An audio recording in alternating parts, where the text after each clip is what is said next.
Mga nagtatanong na kung nag-host ba ako ng binyag, 50th and 60th birthday. Yes po, nag-host po ako. Yo, and yes, syempre, another day, another event na naman tayo today. And yes, today is June 4, 2026. Yan, papunta tayo ng so Kita-Gets, Bayambang and Kamiling Boundary. Yan. So mag-event tayo today, hosting tayo ng christening. Yo, Kita-Gets, bye! After ko nga mag-show, marami nga nagtatanong kung nag-host ba daw ako ng 50th, 60th, 7th birthday na hindi nakakapag-clown. Yes po, nag-host ako niyan. It's your special day. All the cheers, hooray. Time to celebrate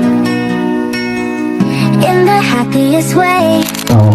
Tumatanggap din naman tayo ng hosting, hindi po tayo naka-clown, casual, semi-formal, or formal attire. Isa na nga tayo na-invite sa 50th birthday, hindi lang ako nakapag-video. Mga naghahanap po ng host, hindi naka-clown, available po tayo at pwede po tayong i-book para sa kanilang party. Happy birthday Axel, and maraming salamat kay Ma'am and Sir sa pagtiwala at nakarating na naman tayo sa Bayambang mag-host ng kanyang binyag. And next month nga naman mag-host naman tayo as a clown sa birthday party naman ng kanilang baby. Maraming salamat, Kita-Kits, bye!